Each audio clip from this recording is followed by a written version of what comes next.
Muy buenas tardes a todos, bienvenidos a otro programa de profesionales de consorcios. Hoy tenemos la suerte de tener invitados de lujo. Voy a empezar a presentarlos hacia mi derecha. Tenemos a la doctora Nelly Díaz. Hola, buenas tardes, Nelly, ¿cómo estás? Sí, contenta, aparte, bueno, hoy sí que es un lujo este programa, realmente. Internacional. Estoy contenta, sí. Ahora vamos a hablar de todo un poco. Continúo presentando, al lado de Nelly está la contadora Liliana Corso. Buenas tardes, Liliana, ¿cómo estás? Hola, buenas tardes, gracias por invitarme. Bueno, muchas gracias.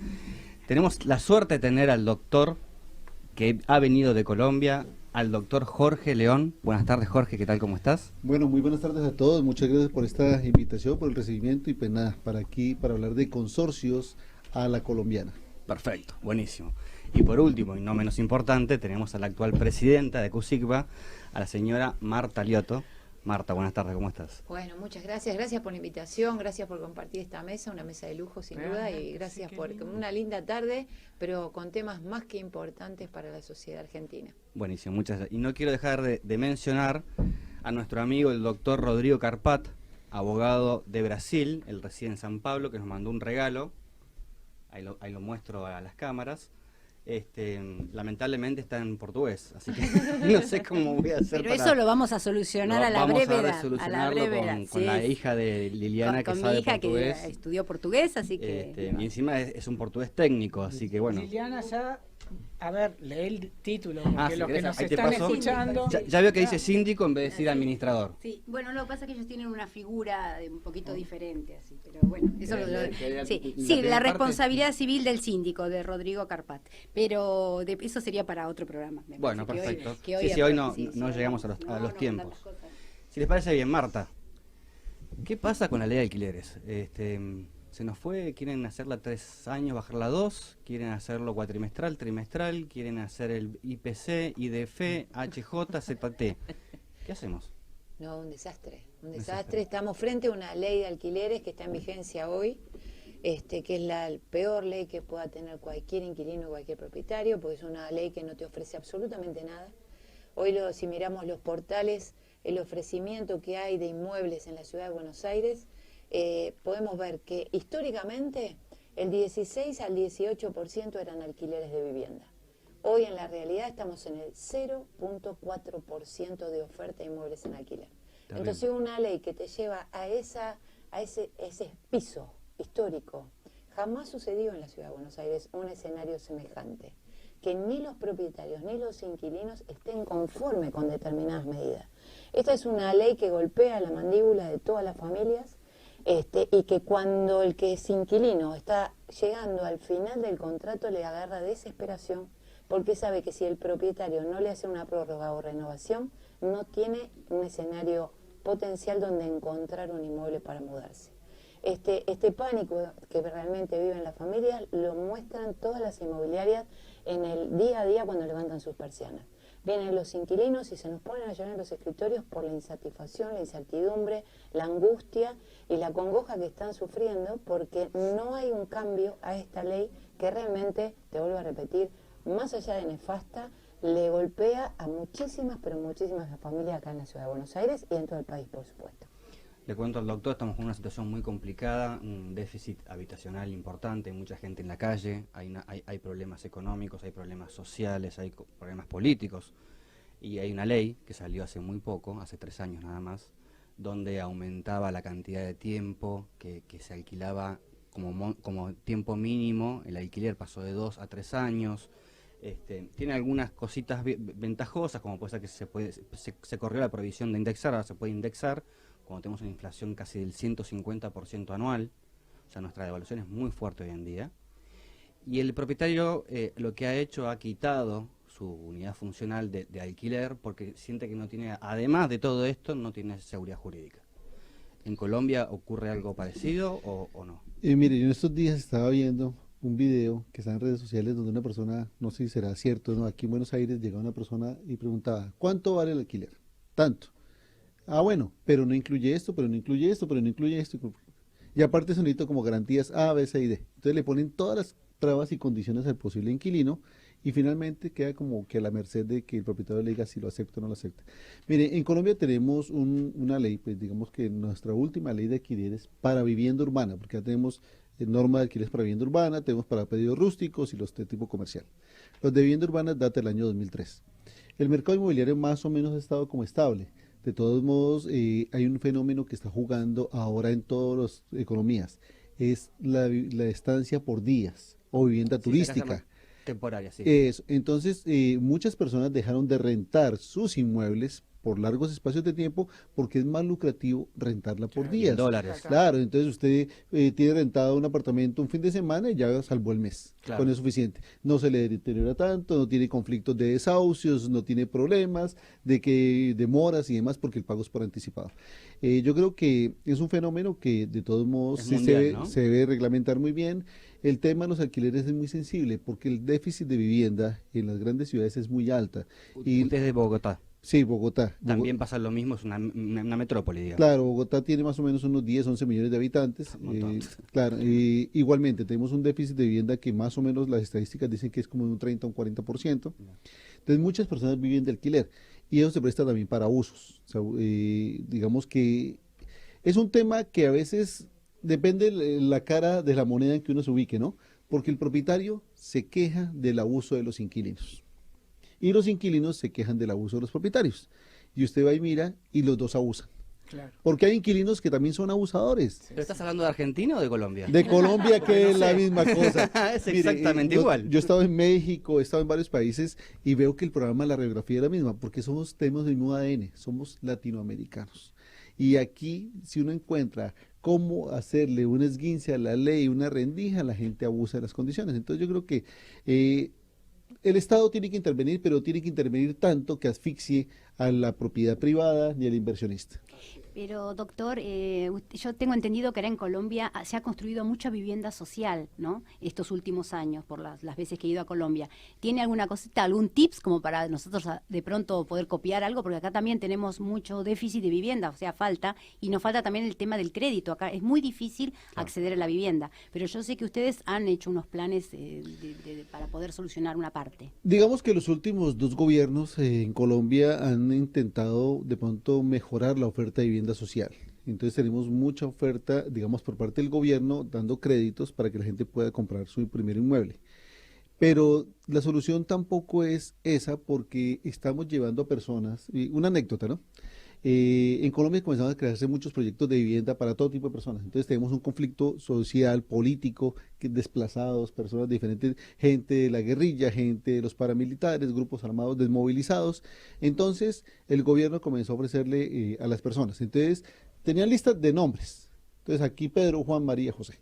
Y le daban el apartamento uno a usted, el uno B a usted, pero resulta que el uno era reinsertado en la guerrilla, el otro era paramilitar, el otro era víctima de los dos, en el mismo condominio, viviendo en el mismo piso, personas de diferentes, imagínense. Propiedad horizontal, sí, básicamente claro, dicho. con tiendas. Un Historias día... personales realmente muy graves, Claro. con mucha tarea. De ahí Entonces, para en un condominio suavizar. en la ciudad de Barranquilla entregaron un grupo de inmuebles, un fin de semana, entregaron muchos apartamentos y el lunes próximo encontraron una vaca pastando en la zona verde del condominio, del conjunto.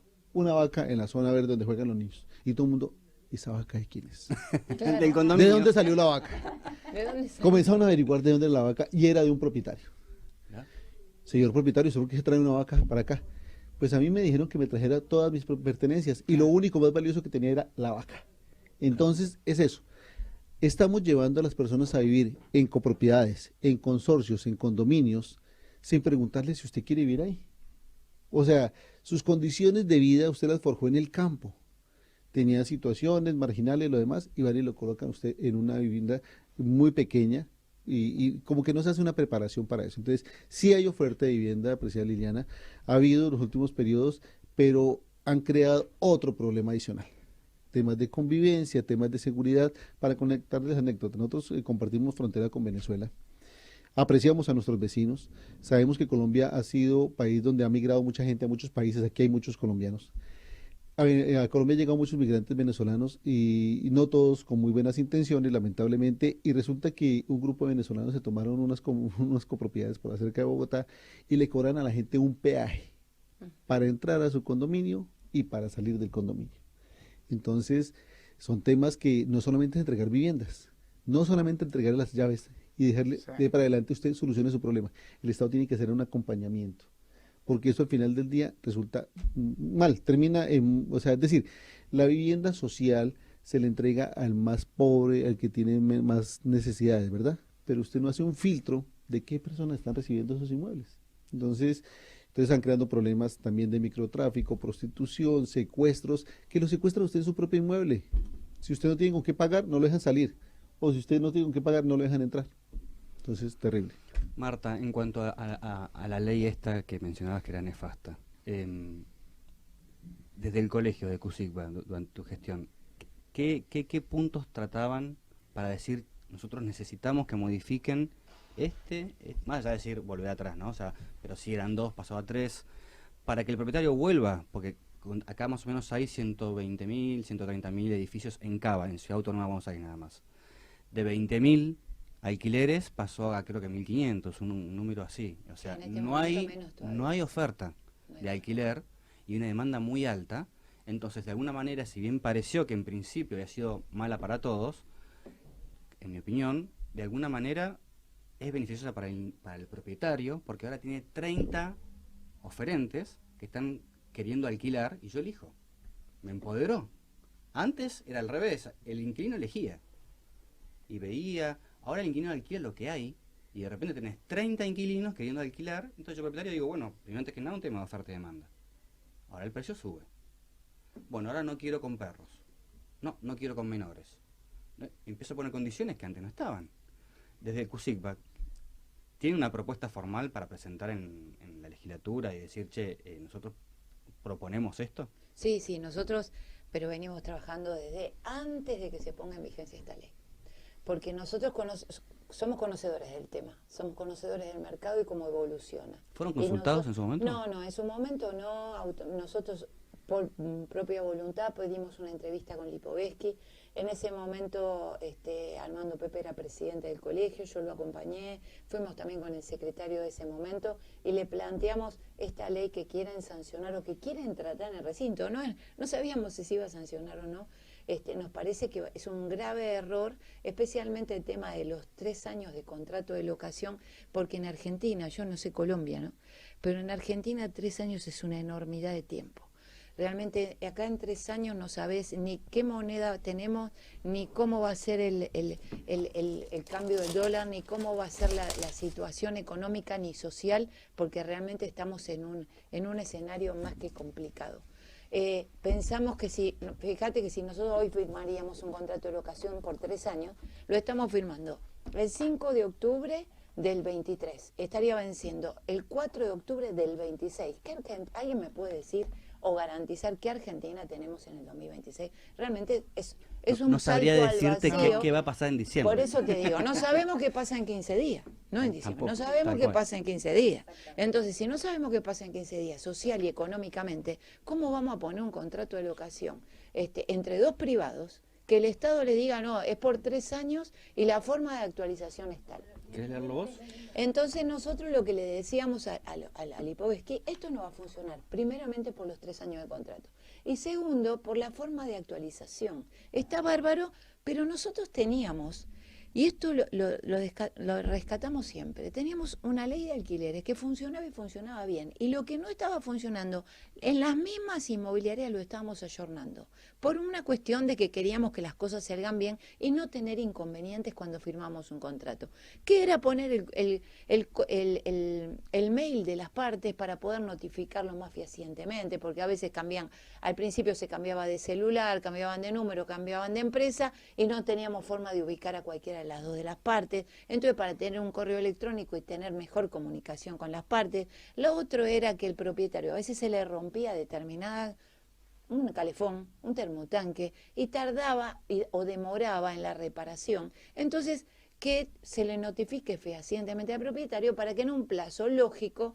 tenga tiempo para cambiarlo, arreglarlo o lo que sea, digamos, porque sabemos ustedes que son administradores de consorcio que hay pandemia de plomeros, ¿no es cierto? Sí. Gasista, plomero, no hay, es difícil encontrar un No matriculado. hay, y los que hay son caros. Son caros. Entonces, sabemos perfectamente que a veces el propietario necesita pedir una cotización, encontrar que a lo mejor que vaya el sábado, que vaya el domingo, y que combine los horarios, que eso también lo saben perfectamente ustedes, que combine el horario del ocupante del inmueble con el profesional que va a ir a trabajar. Entonces, que a veces no se da. Todos quieren que vayan los sábados a la mañana, todos quieren que vaya el sábado a la tarde. Entonces, realmente, eso a veces había una distorsión, pero eso lo estábamos solucionando nosotros en las inmobiliarias y también nuestra relación con las administraciones de consorcio, porque muchas de las reparaciones a veces eran consorciales, no eran del propietario. Entonces veníamos en un buen trato con los administradores de consorcio para poder encontrar la solución a los problemas que había en las unidades funcionales.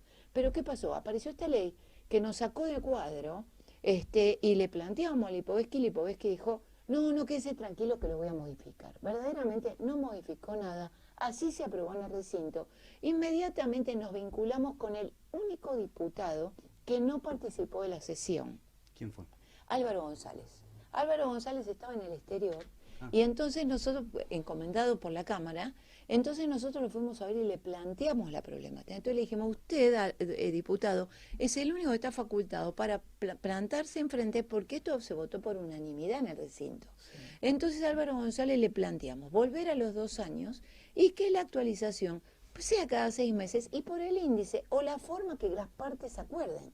Porque el propietario sabe lo que puede aceptar y el inquilino sabe lo que puede pagar. Entonces, si el ajuste, en vez de hacerlo en junio, lo hacemos en agosto, porque en agosto tiene paritarias y va a tener más plata, es mejor hacerlo en agosto. Porque el propietario lo que quiere es cobrar lo mejor que quiere. Es que no se atrase el inquilino, porque cuenta con ese dinero. Porque es como les dije hace un ratito, que estábamos fuera del estudio. Realmente el propietario necesita el dinero, porque nosotros, de una estadística que tenemos, surge que la mayoría, el 91% de los propietarios son personas mayores de 65 años. Lo que quiere decir que son adultos mayores, que muchos ya están siendo jubilados. Entonces, y que perciben en muchos casos una jubilación mínima. Y que este ingreso locativo les sirve para ayudarse a vivir con la jubilación. Sí. ¿Eso qué porcentaje es, me dijiste, más o menos? El 91%.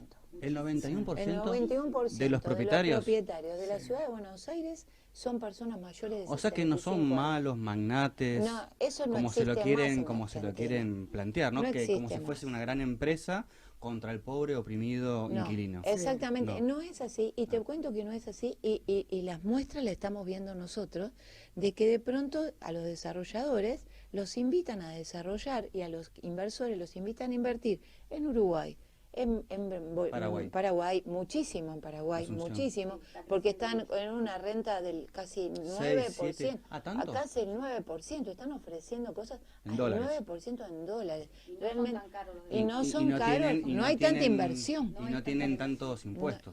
Y no tienen impuestos y desgravación Entonces, impositiva en más. muchas cosas, queda más dinero. Lo que pasa es que el desarrollo inmobiliario está en ciernes en Paraguay. Está como nosotros en los años 60, digamos. Exacto. Está en la etapa esa en la que uno pega el puntapié y va para adelante.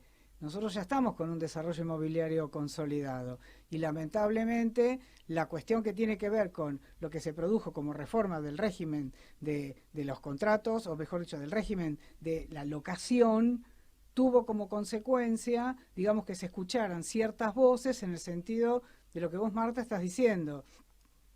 La gran mayoría de locadores son personas que durante muchos años de su vida compraron 1 o 2 propiedades de alguna manera para tener un reaseguro de que la renta les permitiera, digamos, llegar junto con una jubilación más o menos magra a tener una entrada considerable. A ver, puede ser que haya alguien que tenga en este momento, no sé, 100 departamentos, 200, pero eso no es la mayoría. Sin embargo, esa especie de latiguillo permanente que apareció en las redes y apareció en los medios, terminó ganando lo que era la constatación de la realidad de lo que vos estás hablando. Y bueno, no hay peor cosa que eso en una comunidad. Por supuesto. Es así, no. Yo quería decir una cosa ahí. Los contratos, para las personas que nos escuchan, se dividen en 2 clases. contratos de ejecución instantánea y contratos de tracto sucesivo. El contrato de arrendamiento es un contrato de tracto sucesivo, es decir, se va ejecutando mes a mes. Yo no sé cuál es la filosofía de pensar que un contrato puede ser mejor o peor si es de 2 o es de 3 años. Es que sencillamente en los contratos de tracto sucesivo, si las partes no desean continuar el contrato, pues presentan un desahucio y pare de contar. De lo contrario, el contrato se va a prorrogar por otro tiempo igual. Entonces, digamos que me parece un poco caprichoso que sean 2 o 3 años, porque en últimas, ¿qué pasaría si usted de pronto desea anticipadamente terminar el contrato? Tiene que pagar una penalidad, cualquiera de las dos partes. ¿Por qué atar a las partes tan, digamos, de esas condiciones? En nuestra ley colombiana aquí, a propósito de las publicaciones... Aclarar algo, el locador no puede rescindir, salvo una situación puntual. Claro. Ah, bueno, dese cuenta. Acá en Argentina no se puede. Bueno, aquí en Colombia, pues de propósito, esta obra que le estoy dejando hoy sobre la mesa. Muchas gracias. Compendio de normas básicas. ¿Queremos dar la tapa? Ahí Ah, claro que sí, es un libro tuyo. Sí, es una de mis publicaciones, se llama Compendio de normas básicas para la administración de propiedad horizontal, porque el administrador de propiedad horizontal o de consorcios debe tener una idea de qué es la ley de arrendamientos y cómo aplica, porque él, quiera o no, está a la mitad. Llega usted como locatario, arrendatario, y pues yo necesito solucionarle ciertos problemas que son de la comunidad, o llega el propietario también a ponerme problema por su inquilino, entonces tengo que estar... Es interesante porque acá en realidad nosotros decimos que el inquilino no tiene relación jurídica con el administrador ni con el consorcio. Pero la tiene porque es tenedor. Sí, es un tenedor de la tiene cosa. En la realidad, en Claro. la práctica, pero en la parte jurídica no tiene un reclamo directo. Pero démonos cuenta que yo creo que ahí hay un malentendimiento. Eso es en el derecho real. Ajá. Digamos que los atributos de la propiedad son el uso, el goce y la disposición. Sí. Y dentro de esos atributos yo dispongo de mi propiedad y le entrego a usted la tenencia de mi bien. Bueno, quiere decir que usted es causaviente de mi derecho. Y como tal, usted se puede legitimar en la causa para hacer cualquier tipo de reclamación. Usted me puede decir, usted locatario no tiene ningún derecho. Eso es errado. A la luz del derecho real, usted tiene un derecho que puede reclamar y puede enervar. Porque solamente el propietario no puede reclamar el derecho. Démonos cuenta que yo como tenedor de la cosa, tengo que salir en defensa de la cosa cuando lleguen a perturbarla. Porque yo como tenedor sencillamente puedo decir, no, pues entonces destruyan la cosa y yo le digo al propietario, vinieron y destruyeron. ¿Y usted qué hizo? También tiene el derecho digamos, de cuidarla, ¿no? Pero digamos que lo que vos decís también acá existe, o sea, el tenedor tiene las acciones que no son posesorias plenamente, pero existen. La idea del ocupante no propietario está previsto dentro de lo que el Código Civil legisla para la propiedad horizontal. Lo que sí es cierto acá es que el tenedor no es sujeto pasivo de pago de las expensas. Ah, bueno, en Colombia lo tenemos. En el artículo 29 claro. de nuestra ley de propiedad horizontal dice que son solidariamente responsables con el pago de las obligaciones. Acá no. El propietario y el tenedor, a cualquier título. Claro. A cualquier título puede ser el locatario, el usufructuario, el comodatario, Un amigo. el secuestre, el depositario, o simplemente la persona que vive. Cualquier persona que entra al condominio a utilizar, ya sea deudor solidario. Acá en solo Colombia. el que tiene la posesión Claro. o derecho real que se ejerce por la posesión o con boleto de compraventa con posesión. Imagínese. El tenedor, desde el lugar de la figura del sujeto pasivo de pago de las expensas, no existe en el horizonte de la propiedad horizontal, pero sí como ocupante en el sentido de las obligaciones de no perturbar, destinar el inmueble a, digamos, el destino que el reglamento le ha dado, bueno, y o sea, hay obligaciones que son comunes para propietarios y ocupantes, pero no la del pago de las expensas. Bueno, digamos que eso tiene una explicación. En nuestra legislación las obligaciones son personales y no son reales. Claro. Aquí en Argentina las obligaciones son reales. Son reales. Recae sobre el inmueble. Sí. Quiere decir que el inmueble mismo es garantía del pago de la obligación. Sí, sí. Allá en Colombia la obligación es personal, es decir, está en cabeza de la persona, no del inmueble. Quiere decir esto que yo puedo accionar contra el patrimonio del propietario o del tenedor. Y cualquier cosa que tenga en su patrimonio es garantía del pago de mi obligación. Pero quiero retomar un tema que ustedes mencionaban. En nuestra ley 820 del año 2003 nos habla sobre la clasificación de los contratos de arrendamiento. Y tenemos 4 clases de contratos de arrendamiento de vivienda urbana. Ah, mira. ¿Sí? No es una clase. Claro. Tenemos inmuebles comerciales, tenemos inmuebles rústicos, pero de vivienda urbana tenemos 4 clases de contratos. ¿Qué es rústicos? Fincas, predios agrarios. Campos. Industriales a lo mejor sería. Sí, sí, digamos para explotación ganadera, agrícola, Eso. etcétera. Claro. Bueno, rústicos. Entonces, nuestra clasificación, por ejemplo, tenemos el individual, que es una sola persona, el mancomunado, cuando 2 personas se obligan solidariamente, el compartido, cuando una persona renta un espacio dentro de un inmueble, pero no es completamente independiente, comparte algunas cosas, Acá no y se tenemos hace. el de pensión, Está que bueno es en el que saberlo. yo a usted le doy digamos, el inmueble, pero también le presto algún servicio adicional, entonces le cobro. Ese contrato de pensión tiene una particularidad, que se puede hacer por periodos inferiores a un año. Entonces yo puedo hacer por meses. Entonces, Qué interesante eso. y para el caso de los demás contratos, nos dice la legislación que es el periodo que establezcan las partes. Y en silencio de ellas, un año. Entonces digamos que nuestra ley es muy previsiva porque es que las economías son cambiantes. Yo no puedo amarrar a una, o sea, todo contrato de convención amarra las partes. Yo cómo los amarro a usted para que hagan un viaje a 3 años cuando la economía es incierta. Así es. Es lo que nos pasa. Bienvenido. Es lo que nos pasa. Eso es completamente ilógico. El Estado no puede ser tan intervencionista que pueda destruir o arruinar el patrimonio personal de uno de los dos. Y menos con un contrato de tracto sucesivo. Claro, entonces me parece a mí que nuestros legisladores son buenos cantantes, cuentan buenos chistes, ¿sí? Hacen buenos malabares, pero no están bien asociados en el mundo del derecho. Si fueran, mire, los congresos, la legislatura, hacen leyes, pero ¿cómo van a hacer leyes si no saben de derecho? Eso es una crítica que hacen bien en nuestro país. Acá también. Estamos discutiendo una reforma de nuestra ley de propiedad horizontal o ley de consorcios de condominios, que hasta cierto punto es perversa, porque es que si algo está bien, déjelo quieto, no lo toca, ¿para qué lo modifica? Pero ese ego que tienen nuestros legisladores de decir, presenté un proyecto de ley, no sé qué, es decir, ese es su proyecto, a su manera. Si usted tuvo problemas con el administrador de su condominio, entonces usted coloca ahí, metámoslo a la cárcel a ese administrador porque es que esa es su ley, eche con él intenso dolor, y eso no está bien. Hay que legislar como nos enseñaron nuestros maestros, de forma general, impersonal y abstracta. Y resulta que aquí queremos ponerle nombre a cada ley y queremos legislar sobre casos particulares. Me gustaría, doctor León, que nos cuente acá en la mesa, y le va a interesar mucho a Marta Liotto, el tema de la entrega de las partes comunes, que ustedes lo tienen por la ley, ¿no? La ley 675, Sí. que es tan buena realmente, la ley de propiedad horizontal de Colombia. Efectivamente. Tiene 20 años, pero es súper avanzada. A mí la verdad me parece que esa ley estaba bien hecha y no hay por qué modificarla, pero nuestros legisladores están empecinados en ellos. En la legislatura pasada ganamos porque logramos que la archivaran, pero otra vez se les dio Un por... poquito, digamos, yo sé cómo es, pero para que le cuenten cómo Claro. es. Acá tenemos el problema ese, que los constructores venden una idea, venden un proyecto, y después cuando uno compra y ya va a vivir... ¿Estás hablando de periodo de horizontalidad? Sí, yo compré un departamento y el constructor me dijo que voy a tener esto, me vendió el oro y el moro. Sí. Y cuando voy, resulta que no está Ni lo todo uno lo que ni me... lo otro. pues, bueno, por ahí el departamento está, pero no todo lo que me dijo que iba a estar. Bueno, digamos que en esta pregunta que nos hace Liliana hay varias cosas que hay que analizar. Dentro de las estructuras de los códigos decimonónicos tenemos la figura de la compraventa y tenemos la de responsabilidad de saneamiento por vicios por evicción, vicios redebitorios, y tenemos la acción de responsabilidad decenal. Eso lo dejaron desde el derecho romano. Pero esas normas se hacen insuficientes en el hoy por hoy, que tenemos contratos que no son de libre discusión, sino son contratos de adhesión, donde usted presenta un brochure, presenta un video, le presenta unas fotografías, un render, porque no está construido. Antes se vendían cosas físicas construidas, ahora se venden cosas futuras. Sí. Y la cosa futura es una idea que usted tiene preconcebida, pero dentro del desarrollo de la obra pueden ir habiendo cambios normales, entendibles. Pero lo que es normal es que yo le digo, se le vende un departamento con 3 habitaciones, no sé qué, un edificio con 3 amenidades, y al final del día no le entrego ni amenidades, o le entrego su apartamento más chico, en fin, etcétera.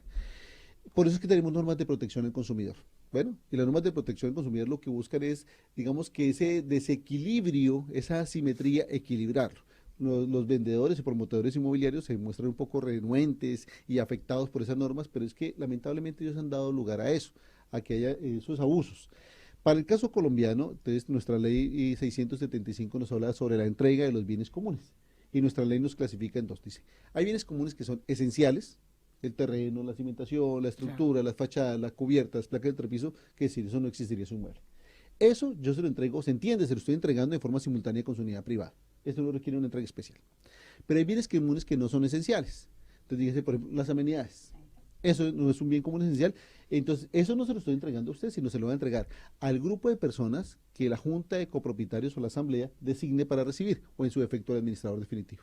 Bueno, y nuestra ley de protección al consumidor, que es la ley 1480 del año 2011, determina que quien tiene la legitimación en la causa para iniciar las acciones en contra del promotor, desarrollador o constructor por la no entrega o entrega defectuosa de esos bienes comunes es el administrador.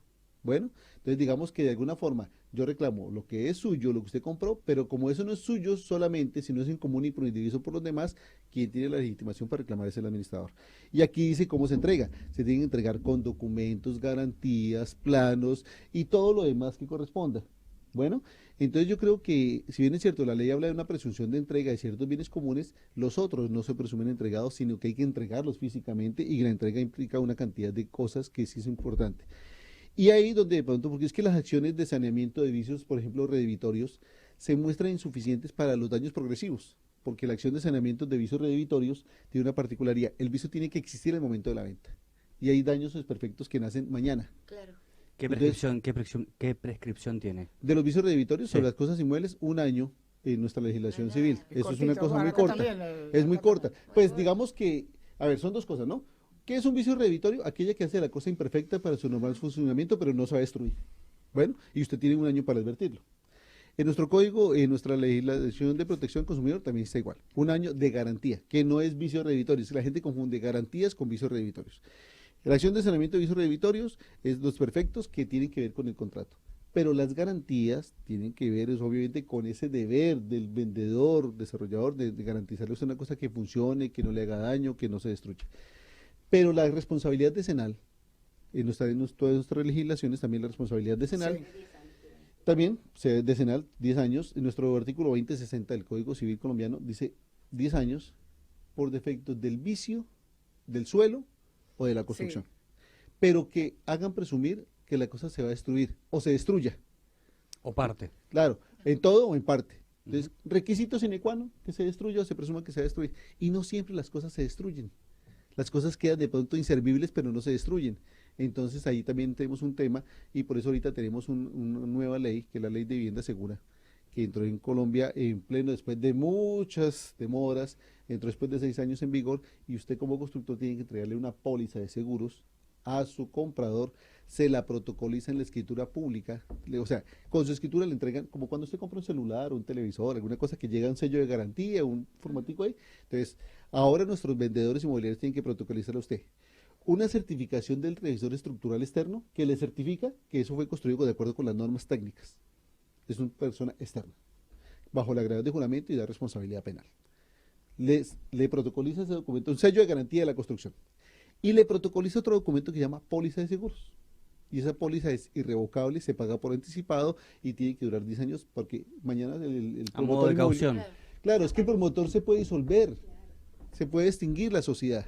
¿Y a dónde voy a buscarlo? A la aseguradora. Claro. Entonces la ¿Quién sería aseguradora tu me responde, entonces responsable? trasladamos el riesgo a la aseguradora. Entonces Acá teóricamente... existe la idea, pero en la práctica no se puede emplear. Eso está muy bien desarrollado en el derecho español, ¿no? En España usted ve que eso funciona así perfecto, Colombia ya lo tiene, ya lo estamos adoptando. De hecho, el año próximo vamos a una publicación mía que se llama Protección al Consumidor Inmobiliario y Responsabilidad del Constructor, para analizar todo esto, ¿no? Y desde la óptica también de los administradores, porque es que el administrador queda en la mitad. El administrador de la propiedad horizontal queda en la mitad de ahí. Le voy a contar algo. Acá está prescripto en lo que se llama prehorizontalidad Así es. un seguro de caución. Sí. Pero en la práctica, la sociedad no lo sabe y no se usa. Y algo Pero peor, está, pero algo está, ¿eh? peor, cuando vos vas a adquirir en la fase esa de prehorizontalidad, si te hubieras despabilado en el sentido de decirle al vendedor y el seguro, él te dice, no, bueno, pero resulta que si le sumamos el seguro es más caro. Y bueno, y todo el mundo sabe Masiva, que si va a salir más caro. más barato, entonces bueno, quizás no va a pasar O no te nada puedes quejar. y entonces compro igual sin el seguro. Y eso es lo que ocurre, porque el código es 1 de agosto del 2015, creo que la Superintendencia de Seguros tardó como 2 años en reglamentarlo como un producto para la venta, pero así y todo, estamos a nivel 0 con eso.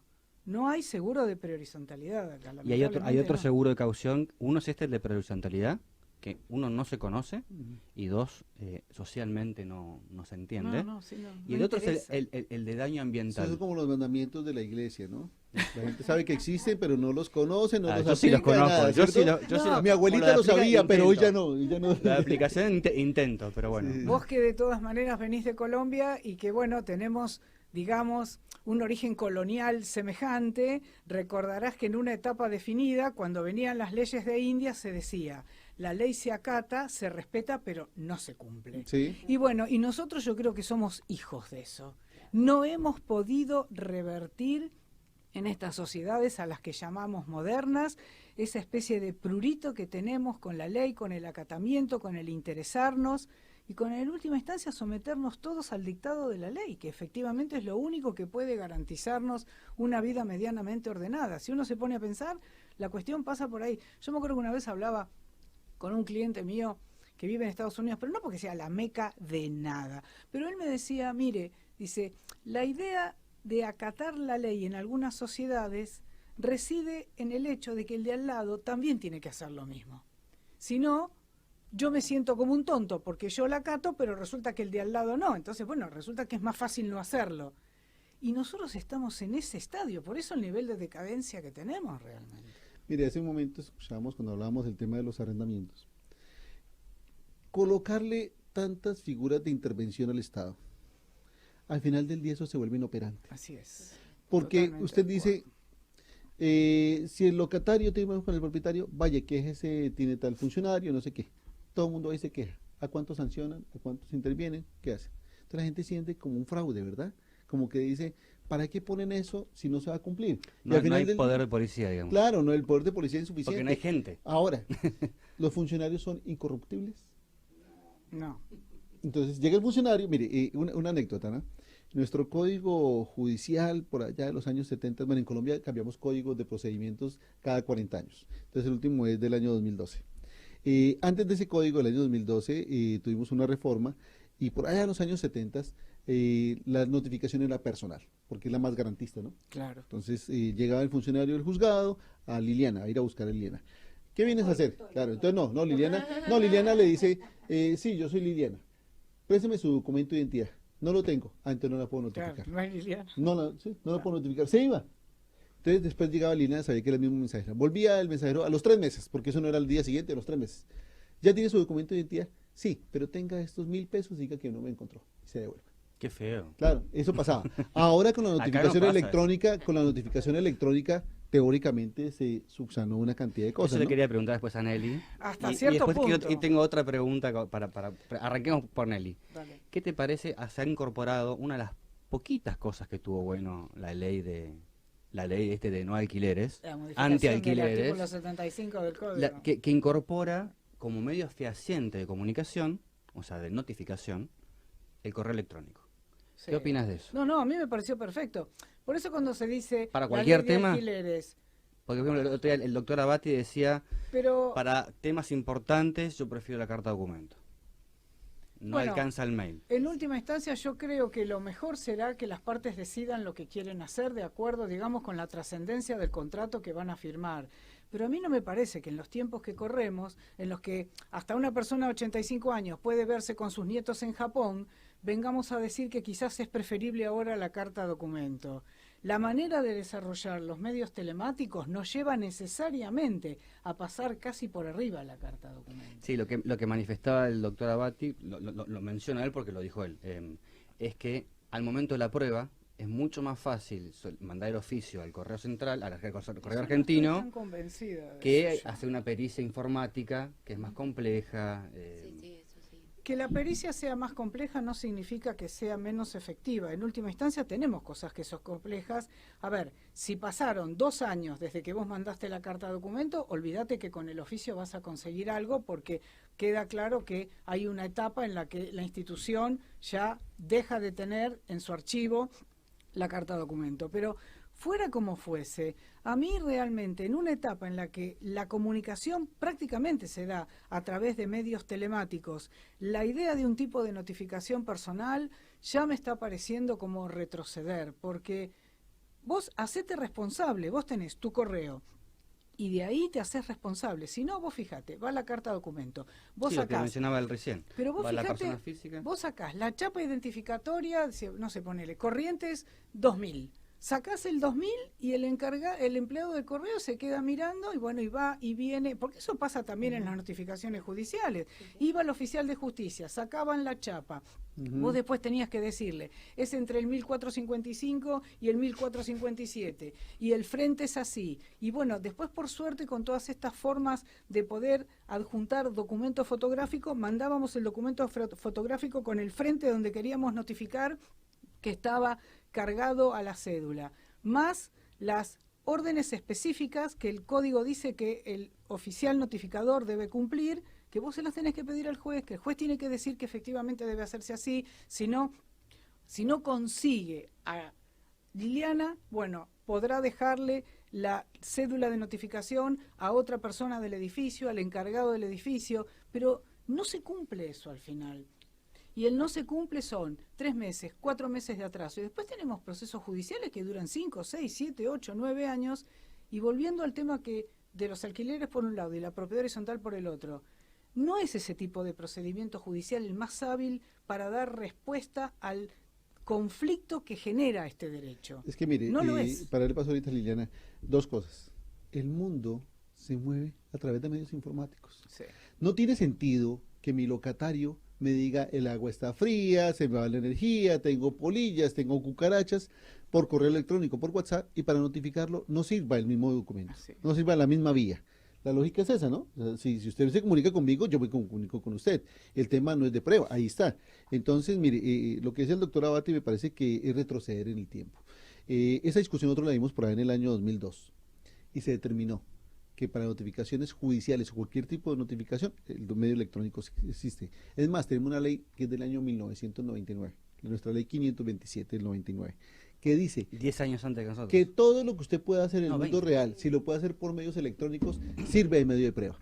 Entonces, esa ley 527 ha servido para estructurar todo el comercio electrónico, títulos, valores electrónicos, notificaciones, expedientes digitales, procesos judiciales, porque es que así funciona el mundo. O sea, si a usted le llega un WhatsApp hoy por hoy, usted no duda de eso. Si a usted le mandan una notificación, cualquier tipo de comunicación de consorcio por ese medio, está perfecto. Para hacer un mismo contrato, mire, la gente le envía, mire que está por formar el contrato, revíselo, así funciona el mundo. Entonces, el Estado, el derecho no puede ir en contravía de lo que hace la gente. Entonces, precisamente, nuestra ley 527 del año 99 es la estructura para todo lo demás. Mire, nuestra ley del año de propiedad del año 2001 traía desde el año 2001 las reuniones no presenciales por cualquier medio electrónico. Las asambleas. Yo no supe que existía el Zoom hasta la pandemia. Hasta la pandemia, no.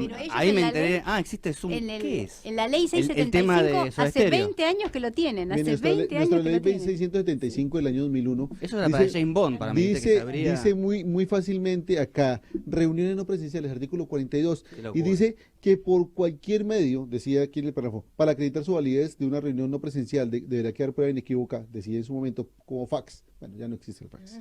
Grabación magnetofónica o similar, donde se aclara el nombre de la persona. Entonces, hoy por hoy tenemos esos medios de comunicación. Entonces, la verdad, nuestros legisladores, nuestro Código General del Proceso, que inclusive ha sido modelo para copiarlo en varios países, inclusive de nuestros redactores procesales, crearon un código modelo para Iberoamérica.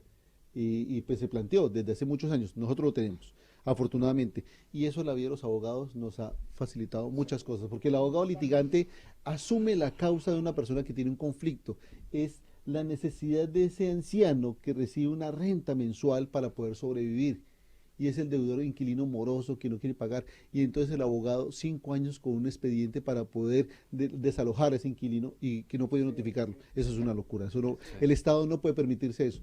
Entonces, igual para las copropiedades, para el administrador, ¿cómo así que el administrador no pueda notificar a este fulano con un medio electrónico? Claro, la asamblea puede notificar por medios electrónicos, puede funcionar por medios electrónicos y así funciona el mundo. La verdad, en Colombia, afortunadamente, tuvimos una muy buena época de legisladores donde tenían normas de avanzada. Ahora parece que estamos como en retroceso. Pepe Gutiérrez, que es nuestro amigo, él hizo un libro que se llama Compendio de Propiedad Horizontal de toda la legislación latinoamericana y de España, y él los pone, ya el libro ya tiene 20 años, y los pone a la ley de Colombia número 1, él lo dice, y bueno, hablando con él, ahí yo tomé conocimiento de esa ley hace 20 años, que él dijo, para mí, de toda Latinoamérica, la mejor ley es la de Colombia. Y después cuando la leí, realmente me convencí, porque era de avanzada, era una ley que hace 20 años, hoy está incluso más avanzada hacia futuro, cuando la nuestra todavía no existía, ¿no es cierto? Porque la nuestra todavía no estaba. Nosotros teníamos un código que es del 2015 que ya preveía que para la persona jurídica, por ejemplo, la manera de organizar sus asambleas o sus encuentros podía no ser presencial, pero debía contarse, digamos, con la aprobación de los integrantes o de las personas que a la larga iban a ser convocadas para ir a la asamblea. Eso ya era previo a la pandemia. Todos lo descubrimos cuando llegó la pandemia. O sea, nos ha quedado un residuo interesante desde ese lugar, incluso en la etapa esa de la cerrazón total de la pandemia, las maneras, por ejemplo, de comunicar a través del WhatsApp o del correo electrónico, por ejemplo, en juicios de alimentos, en esas cuestiones que no podían esperar, la jurisprudencia las fue convalidando. Quizás ahora hemos retrocedido apenas un poquito, pero de todas maneras no hemos retrocedido tanto en ese sentido. La pandemia nos ayudó mucho y ahora lo que yo estaba viendo ahora en el último tiempo es que hay mucho curso, mucha charla que tiene que ver incluso para nosotros los abogados sobre la manera de preparar la prueba que se va, digamos, a cumplir respecto, por ejemplo, de las comunicaciones de los medios informáticos, de lo que era el WhatsApp, de lo que es el correo electrónico, más allá de la captura de pantalla y de todas estas cosas. Estamos obviamente un paso importante atrás de ustedes, no digo que no, pero yo creo que igual estamos mejor que en la etapa previa a la pandemia, sinceramente. A ver, muchos edificios terminaron reconociendo que había más consorcistas en las asambleas virtuales que en las que se celebran en el hall de entrada del edificio.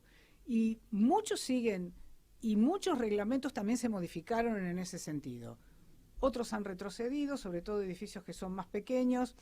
La gente todavía pretende reunirse en el hall del edificio. Sin embargo, los mismos propietarios tienen grupos de WhatsApp y hay grupos de reunión de correo electrónico con y sin el administrador, y desde ese lugar nosotros siempre decimos, bueno, si el administrador se está comunicando con ustedes a través del correo electrónico, no me vengas a decir que vos no te vas a notificar de que la asamblea se hace el 20 de octubre. O sea, que es lo que vos inteligentemente, Jorge, estás diciendo. O sea, si lo estás usando, después no podés venir a decir. Mire, un no. segundo, que les quiero preguntar algo a Marta antes que se nos vaya el tiempo.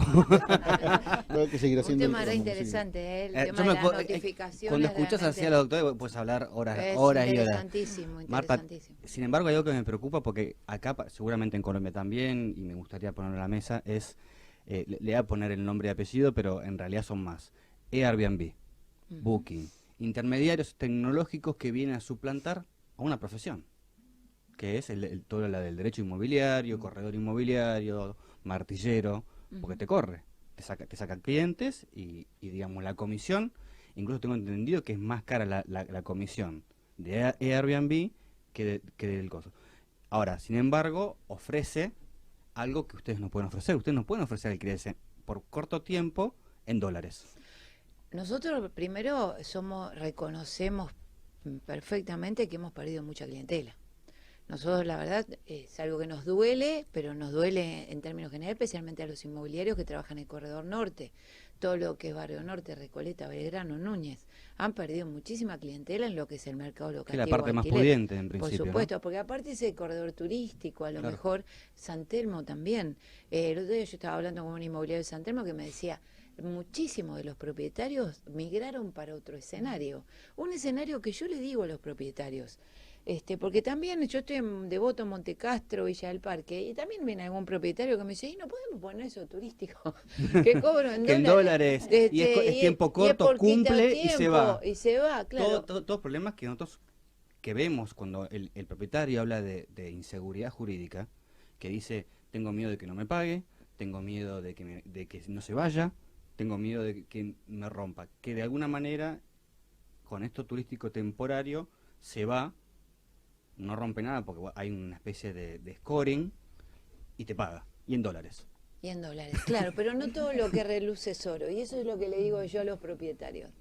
Porque para llevar un inmueble de esas características tenés primero que ayornarlo y tiene que ser verdaderamente un 4 o 5 estrellas. Claro. Porque no se puede alquilar un inmueble que a lo mejor las canillas son de la década del 60. Tiene que ser amoblado. Tiene que estar amoblado, tiene que tener un somier elegante, tiene que estar bien pintado, linda vista, tiene que ser luminoso. Sin duda que hay presupuesto para para todos los bolsillos, ¿no es cierto?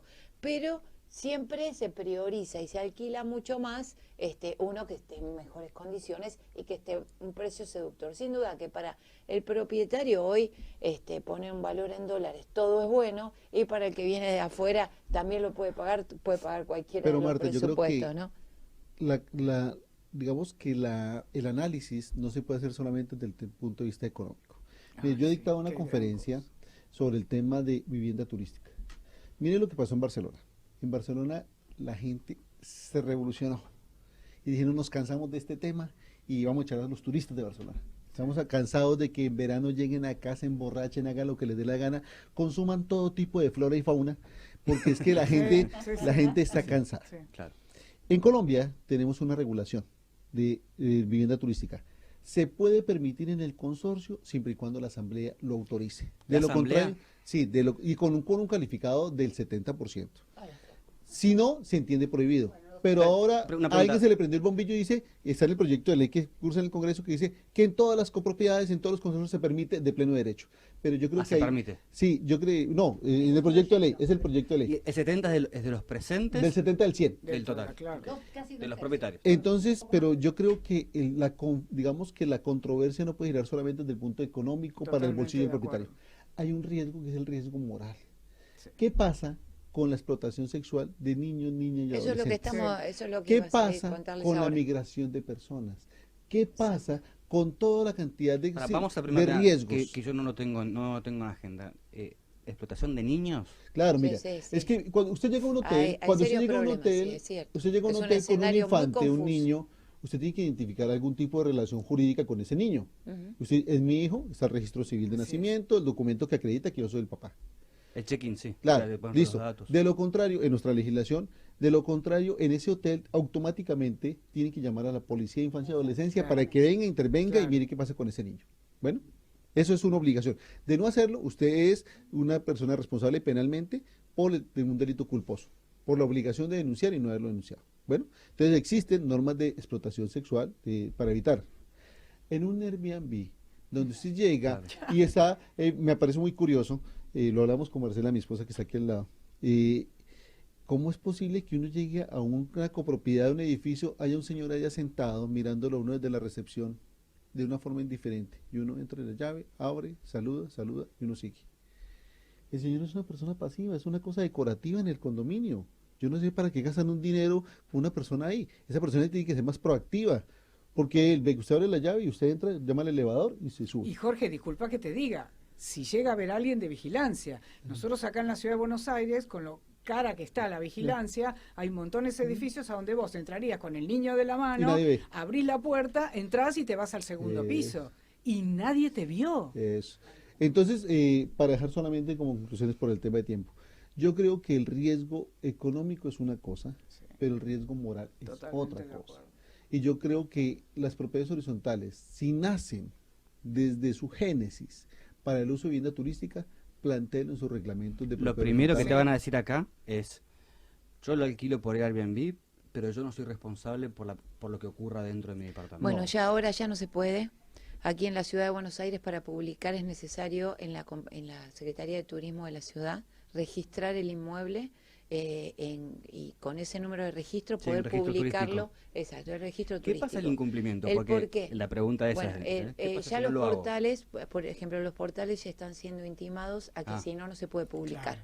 ¿Sí? Está la parte impositiva, Eh, porque no declaran nada. Exacto, no pero declaran más los allá de ingresos, eso, no es por un emiten la pedido de la factura. Secretaría de Seguridad de la Ciudad de Buenos Aires. El Ministerio de Seguridad de la ciudad está teniendo serias denuncias de determinadas situaciones que se empezaron a dar aquí en la Ciudad de Buenos Aires sobre un escenario que nunca se había transitado, sobre la seguridad interna de cada departamento. Claro. Puede ser Sí, gente mayor que tanto tiene miedo. por el tema de prostitución, por el tema Armas, Pero Marta, es que drogas, el registro, drogas. por el el registro tema- solamente lo que acredita es que usted se ha registrado. Sí, sí, Pare de está contar. Ese registrado, registro no pero acredita por nada eso más. ya hay varias reuniones. Por ejemplo, el otro día yo hablaba con este inmobiliario de San Telmo, que ya lo citaron en varias reuniones de consorcio, de varios consorcios que él tiene en San Telmo, que es donde hay gran cantidad de turistas, de explicaciones quién lo había facultado, quién lo había autorizado a alquilar de esas características. Tenemos que hacer varios porque programas al respecto. Hay serios problemas con las personas que están viviendo en ese lugar. Y te ¿no? acordás, Juan Martín, que lo habíamos visto algo de eso, que a la propiedad horizontal, el daño que le está haciendo esto, pero que básicamente debería salir la propiedad horizontal a decir, a ver, señores, ¿qué dice el reglamento de propiedad? En cualquier edificio, yo creo que en 90 de cada 100 el alojamiento turístico no está permitido. 90 de cada 100 edificios son con destino vivienda familiar, lo que excluye totalmente el alojamiento. Pero lamentablemente ese 90% Nadie de la lo gente mira. está violentando las Nadie normas lo y lo está mira. rentando. Claro, y el problema Sí. es el poder de policía. ¿Qué pasa Sí. si yo incumplo? Claro. ¿Qué me hacen? Mire, Nada, es una, digamos, contravención que te pone una multita. Lo sigo no, en alquilando. Colombia funciona un poco diferente. En Colombia nosotros Depende de lo tenemos... que se suceda dentro de la unidad. Sí. Sí, claro. ¿Sí? Porque ya al tomar intervención el Ministerio de Seguridad de la Ciudad de Buenos Aires, porque hay determinadas irregularidades que ya se están notando en ese escenario, por eso es lo que yo decía hoy, a los propietarios, cuidado, no todo lo que reduce es Así oro. es. Aquí en la Ciudad de Buenos Aires no está acostumbrado el propietario a ese escenario. El escenario que estaba acostumbrado es el alquiler habitacional que pagaba mes tras mes y que uno encontraba al inquilino en el supermercado y a los chicos que cruzaban para la escuela. La realidad, este es otro escenario Así es. que en la Ciudad de Buenos Aires no está preparada ni los edificios, ni los reglamentos de copropiedad, y mucho menos los propietarios y los vecinos. ¿sí? Exactamente. Mire, para terminar, Sí, yo tengo creo que que esos temas no podemos satanizarlos, hay que mirarlo obviamente sin apasionamientos. Es un nuevo jugador y que el Estado no estaba preparado para eso. Todas las normas vienen regulándose sobre la marcha. Así es. Para el caso de nuestra legislación de propiedad horizontal en Colombia, tenemos facultades sancionatorias por parte de la Claro. misma copropiedad a ese propietario, del Estado hacia ese propietario. Uno no puede decir que todo es malo ni todo es bueno. Hay que regular cada caso, pero hay que respetar el derecho de la autonomía privada. ¿Qué quiere cada condominio? ¿Qué quiere cada copropiedad? No puede ser algo caprichoso que un propietario vaya a pasar por encima de los demás. Aquí debe imperar la voluntad de la mayoría, básicamente, y hay muchos temas que tenemos que desarrollar. Lamentablemente, acá el tirano, Cinco programas más el tirano después. del tiempo nos Genial. ha dicho, tenemos que continuar otro día. Y Para continuamos la próxima otro día. oportunidad me invita de forma virtual. Claro, claro. Nos conectamos Estoy desde pensando Bogotá. porque, bueno, para empezar, Rodrigo me dijo, hagamos algo juntos. Y bueno, a mí me encanta la presencialidad porque me siento que es diferente, pero vamos a tener que habilitar la parte virtual. Vamos a tener que aprovechar. lo que Muchas la gracias, virtualidad Muchísimas nos da. gracias. muchas gracias por todo, por haber venido. ¿Qué? Y hasta el próximo programa. Claro que sí, muchas gracias, un Gracias. abrazo. Gracias por la invitación.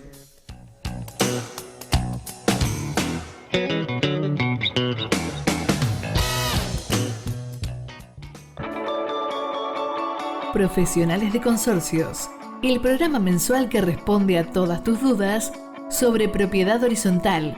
También está en YouTube. Informate sobre noticias de la propiedad horizontal junto a nosotros. Búscanos en YouTube como Profesionales de Consorcios y seguinos en Instagram y Facebook como Profesionales de Consorcios. Para no perderte las novedades, informate con profesionales.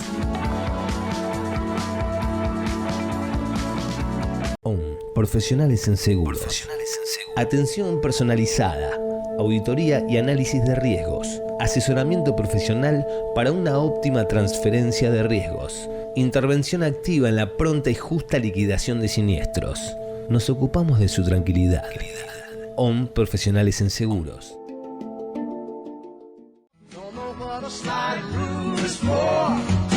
Boletín de Pequeñas Noticias, quincenalmente en forma gratuita en su casilla de correo electrónico. El único medio periodístico y de servicios sobre propiedad horizontal orientado a administradores, propietarios, inquilinos, encargados y proveedores de consorcios. Inscríbase en nuestro sitio www.pequeñasnoticias.com.ar.